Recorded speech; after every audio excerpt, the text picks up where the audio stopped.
What's going on, everybody? Hope you're all having a fantastic day today. Now, ladies and gentlemen, the other day I saw something over on Twitter, which is good news. Don't get me wrong. It's absolutely amazing news.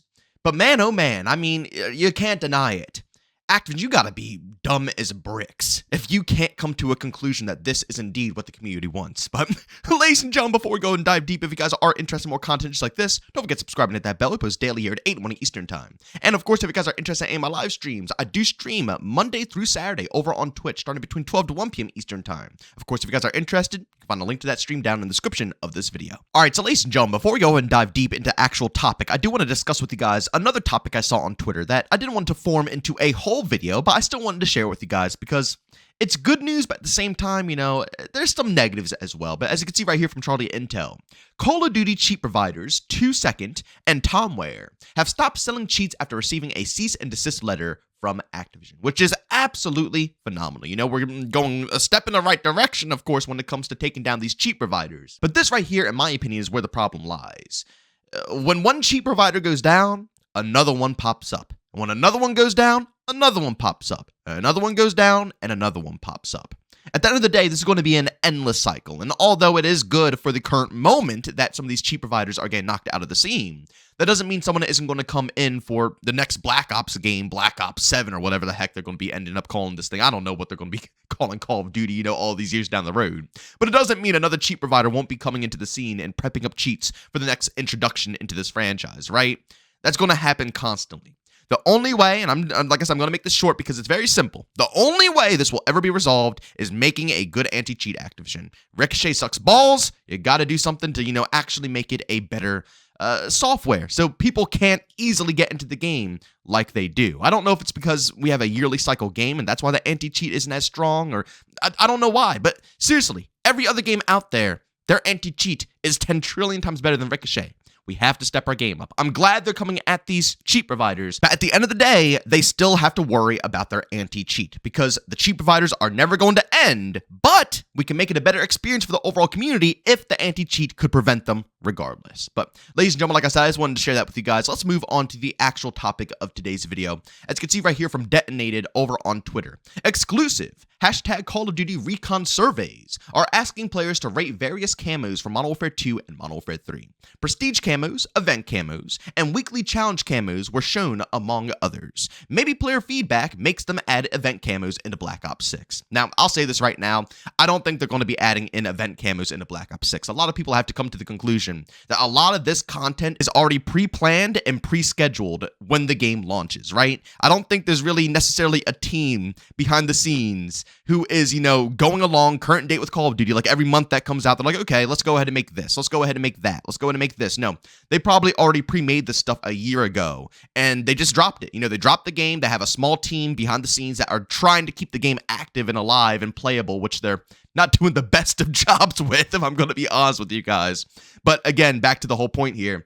At the end of the day, this content is pre-planned. So I don't think that with the surveys going out, we will see any event camos in Black Ops 6. If anything, the people who are getting these surveys can hopefully give us a good path for the next upcoming Call of Duty game, or even just the future of this overall franchise. Please, ladies and gentlemen, if you receive the survey, give it 50,000 stars for the Modern Warfare 3 challenges that we had. Please, I'm begging you, because that was hands down the best live service method that we have ever seen in Call of Duty history. It was phenomenal. It worked like a charm, and they were still able to implement their microtransactions, their paid crap that they always try to get away with. But at the end of the day, there was still plenty of stuff for people who just purchased into the game to earn for free. And that's all I ask. You guys know me. It's as simple as that. You paid $70 to $100 for the game. There should be stuff that is dropping in the events that are free for the people who already gave you $100 for the game.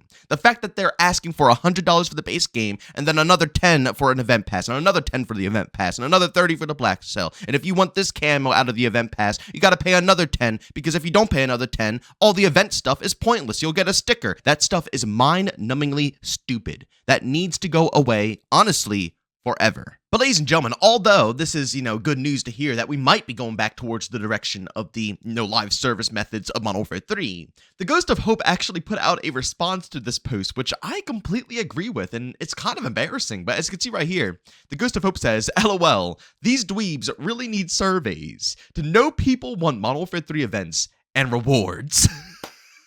I mean, come on, guys, be honest here. Do they really need surveys to know that their new methods of adding additional paid-on garbage is worse than what we had in Modern Warfare 3? They really have to come out and put together public surveys to get that common knowledge. Honestly, it's making me think that they want to keep what they're doing right now, and they're hoping that if they put out a survey, people will say that, oh yeah, paying an extra $10 for these events isn't bad. I get a cool operator, I get a cool this. And maybe, just maybe, they can hold on to this, this new version of live service that they implemented into COD.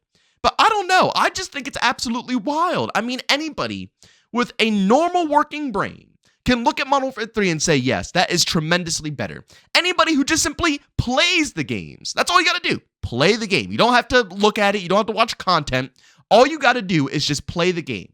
Anybody who has done that knows, just off of playing it, that Modern Warfare 3 was tremendously better. In Black Ops 6, we have weeks after weeks after weeks where nothing's happening. We have events where we don't even get cool camos. We don't get cool operators. We get the most basic of basic crap that nobody's going to touch. And then you go back over to Modern Warfare 3. There was literally a drop every single week that either gave you an aftermarket part that completely changed the weapons and gave you a new vibe.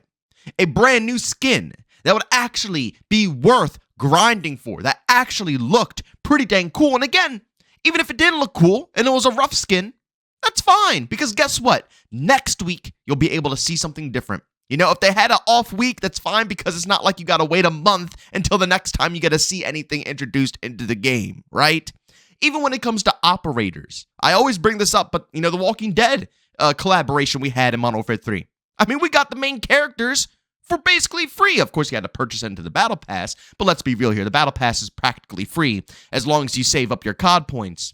So yeah, we basically got the operators that everybody would want for free. And again, you can go into the store and purchase stuff that you want to purchase and, get different sides of The Walking Dead. But at the end of the day, they aren't trying to nickel and dime you out of every possible thing within the game. They know what they're doing when they introduce Squid Games and they only give you characters that barely anybody gives a crap about. But then, the pink soldiers and also, the front man is in the event pass, the paid version of it. They know what they're doing. Same thing when it comes to the TMNT event that we're having right now. It's the same exact scenario. You want cool things? Pay for it. You know what I'm saying? If you don't care, then you're just going to get average, below average stuff that you will probably never use a day in your life.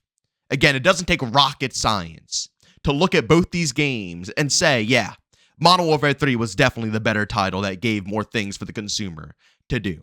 So I don't know why Activision is acting so freaking stupid right now, if I'm going to be honest with you guys. It doesn't take rocket science, but they are. And they're going through all these extra hoops, and it concerns me because, again, it makes me think, are they trying to fiddle the numbers? Are they trying to do something behind the scenes, make it look like they're doing something nice for this community, but in reality, they're going to come out and say, oh, well, the stats say and the surveys say that, Black Ops 6, the way these, cosmetics are held are so much better.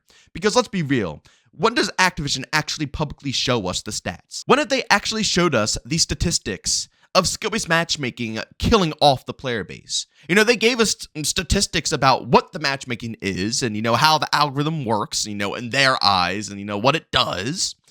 But they never, we always say, well, honestly, we believe that no skill-based matchmaking or a toned-down skill-based matchmaking will be better. And they always claim it's not, and they have the numbers to prove so, but we never get to see them. We never get to see any of the statistics for anything within this game. So what's going to be any different when it comes to these surveys? Are they going to listen to us? Are they going to actually take this, critique seriously? Or are they just doing this to, make them look good in the public eye and then fudge the numbers behind the scenes so they can stick to the same microtransaction practices that they're doing at current date? Regardless, at the end of the day, I hope this survey is legit, and I hope every single person out there who gets it preaches that the Modern Warfare 3 system is phenomenal.